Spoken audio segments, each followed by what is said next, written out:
What a powerful introduction. In fact, I was humbled when he was going through my profile. Somebody would think that maybe we actually worked on it, but it didn't happen. So thank you very much for that beautiful introduction. 1 hour into this matric ceremony, I was already feeling like, wow. Wow, not because of only the buildings and all that, but because of what the students, 4 of them who stood here, what they said. I listened carefully. So, dear founder, I would say visionary and humble founder of this great institution, dear Vice Chancellor, and members of the management and staff of this great institution, distinguished invitees, dear parents, and dear students, who are the true VIPs. Not so. You are the true VIPs here today. Good morning. Good morning. Okay. I want to feel the energy, because this is a great institution. So, you know, as I sat here today, I had 2 voices playing in my head. Guess what? I was thinking about, you know, my years of the same 2 voices that were playing in my head when I was having my same matriculation about more than 35 years ago. You know those 2 voices? I'll tell you. The first voice, which was even the louder voice, was what? Freedom! Freedom! Freedom from, you know, the discipline master coming with a cane, you know, standing at the cane, why are you late? Punishment because you've not done your homework and all that. I was feeling like, wow, this is true freedom. You know, then at another point again, I was having this comfort also that was the second voice. That I'm going to be doing something that I've always loved to do, accountancy.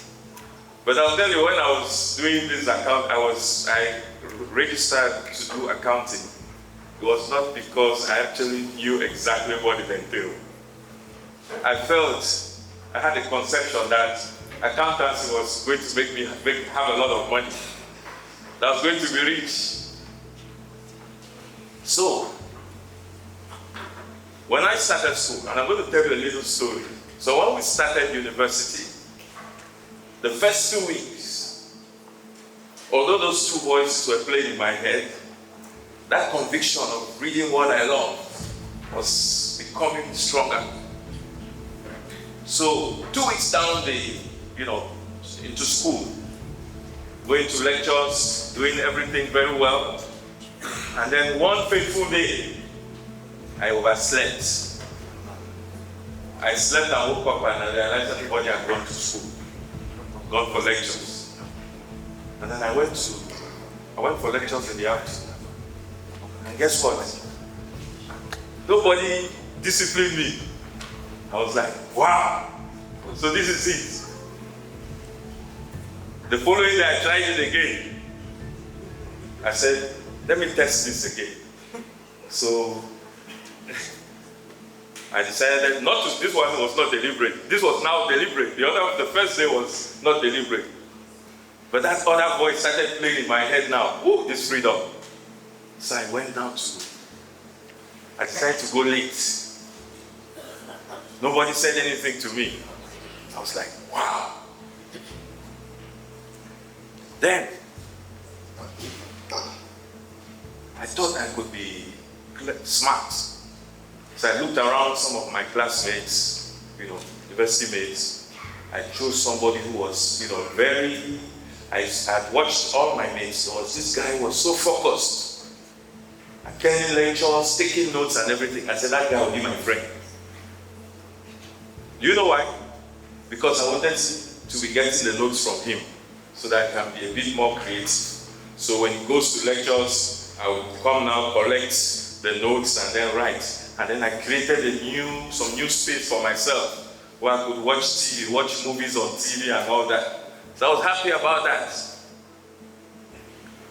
Then, reality set in. 6 months, or I would say after my first semester, results came out. What do you think the results were? Huh? It was not good. So freedom almost finished me. So freedom without discipline is a trap, my dear friends. Freedom without discipline is a trap. You know, in secondary school, you didn't have this luxury because you had all this control. But I believe that in university, and which is good, because actually this is a place where this is another stage in life. And this is the beginning of you facing life, facing the realities of life. Now, I want to ask you guys, I want to say something. There's a question, what makes a great university? I didn't say what makes a good university. Because there can be good universities, but there can be great universities or institutions. So, a good university would have the best, beautiful infrastructure, which is good. Very strong faculty, lecturers, good food, even good Wi-Fi. You know, you're all young now, everybody's on Wi-Fi connected. But what makes a great institution is you, the students. It's you, the students. And you know why you guys are so special? Do you know why? Because your guys are going to be the pace setters. Today, you are the first matriculants. There are many more to come. And of course, what makes a great institution is a culture. And when they talk about culture, what does that mean? It's our way of doing things. First year, people will be like, okay, the students were good. Second year, they'll be like, okay, I see something good coming out of there. Third year, and as it goes on, people will see a particular kind of behaviors. And that kind of behavior starts with you. So what are those kind of behaviors? I'm not going to speak to many of them, because I believe you yourself know the expected behaviors, even from your vision and values. But you need to live those values. Discipline. Must be discipline. Nobody needs to be behind you to tell you, go to school, wake you up in the morning. You must be disciplined. That's the first test of life. Hard work. If somebody tells you that there's no hard work because you're intelligent, you are fooling yourself. But there's also something very important. Respect. You know, if you look at the website, you see they talk about an African institution. Well, Africans, and we believe a lot in respect. Those are some of the foundations, the values of this institution. So respect. Respect to who? Of the institution itself. Respect of your lecturers. No matter, you know, there could be some lecturers who come and give long lectures. When you say some things you don't understand, you think you're very smart and you're like, who is this lecturer? I think I know better. No. Respect of your lecturers. Respect of your fellow students. And then respect even of yourselves. No matter the background of your colleague, of your fellow classmates, no matter where it came from, whether it came from another institution, everybody, I believe is that God gave everybody a strength. So there's always a benefit in being, in connecting with one another. And some of the things I was just telling a friend of mine today, one of the things are because I also have kids at university. I told them, I said, networking does not start from when you finish school. It starts now. With your lecturers, with your friends, with everybody, the cleaner. Just by telling him good morning, because everybody is important. Tomorrow, it could be that same cleaner whose son is actually interviewing you in school, at work. It could be that person who is actually making a recommendation for you in a place where you probably, an institution that you would not have even dreamt of getting into. You never can tell, my friends. So please respect. Okay. So, even if the future, with all this I've said, does not energize you, something should energize you. A lot of students here spoke about the discussions they had with their parents before they came here. Long debates. Some who were not so convinced, and then they finally got convinced. Different things. By the end of the day, when you got in here, they were proud of you. They are sitting here today. You need to make them proud. So think about graduation day, when you'll be standing here receiving that certificate, and they'll all be standing here very proud of your achievements. Think about it, so that it can energize you, my friends. Think about it. Some of them made sacrifices for you to come here. It may not only be financial sacrifice, many different sacrifices. Some people, you don't know, maybe families even contributed to get you into this school. I'll tell you a little story.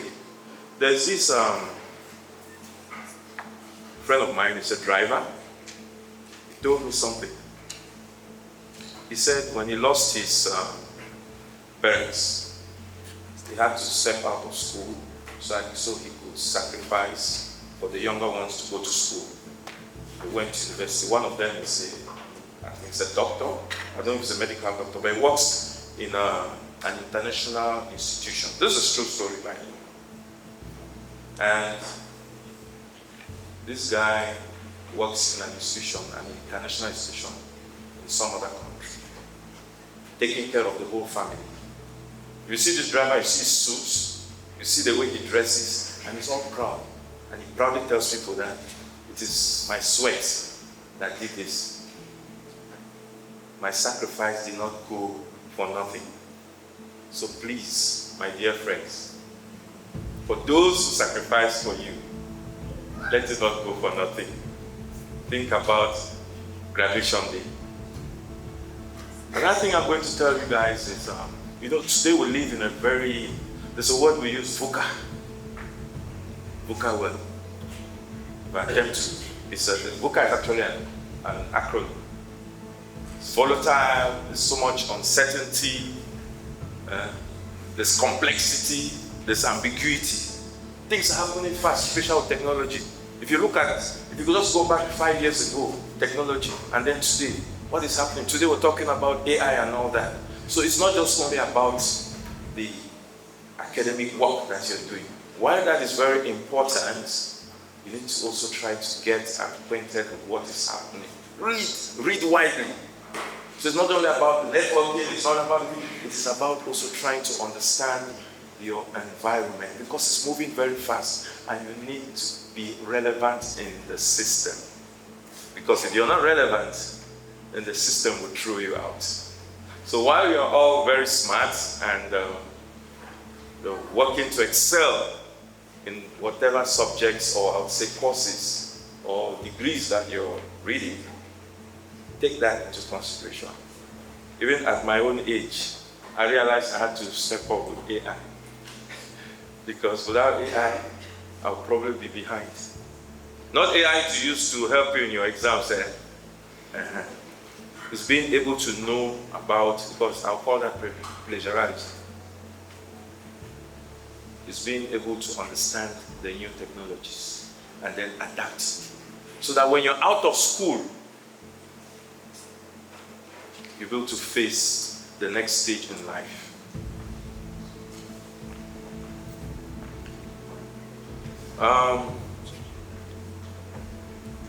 You know, when you get out of school, you may say, okay, I'm the first batch, I don't need to leave those behaviors. But let me tell you one thing. If you go out there tomorrow, because, each batch that comes in, they follow the others, how they behave, how they acted, what they did. So if you leave and go out there and you're working, and I know you guys are going to be very, great professionals, businessmen, entrepreneurs, whatever. You know what? That culture that you've built over the years will come back to you as equity. Because when this institution keeps a great name, you'll be proud of that institution. You're able to tell people that I am from St. Mary's University Institute. I come from there. But imagine if it was the other way around. You will not be proud of it, right? So it's in your own best interest, whether you are an alumni or you're a student, to uphold the values of this great institution. Like I said, you guys are the pioneers. So you guys are very important. I know that brings me to a little story. I know this thing is quite long. I'm trying a bit long, but I'll try as much as possible to be short. It's a story of Access Bank, and I'll just try to cut it so that I don't make it long. Access Bank was founded by two great visionaries. When they started, it was just one small bank, 87th or 85th bank in those days in Nigeria. It started in Nigeria. Now it's an African institution based in the UK and many countries out of Africa, and 16 countries in Africa. They started from humble beginnings, but they upheld certain values. And so I attended this burial ceremony where they were of an ex-Access Bank executive. And somebody was beside me, and we were talking about those humble beginnings and the risk, and what a great institution it is today. And this man was behind me, an older, elderly person. I could tell that he was older than me, retired, and he kept on saying, I was there, I was part of it. So I want you guys to feel that same, have that same feeling, that even after 10 years after, 20 years after, 30 years after, you were saying you were part of St. Mary's, and you guys were the pioneers. Permit me, because with all these things that you're doing, cannot all be possible without, to me, and I'm saying it personally, believe in God. So please allow me to quote a very short verse, 2 Timothy 1 verse 7, which says, God has not given us a spirit of fear, but of power, love, and sound mind. I think it's pretty explicit. Don't fear. Go. Yes, I said we are living in a VUCA world. Go after it. You're all smart and energetic, and God will help you. Because in Proverbs 3 verse 5 to 6, it says what? Trust in the Lord with all your heart and lean not on your own understanding. That in all your ways you acknowledge Him and He will direct your path. Right? So, what my final, and I'll say, message to you is, freedom is powerful, but discipline, respect, purpose will turn it into success.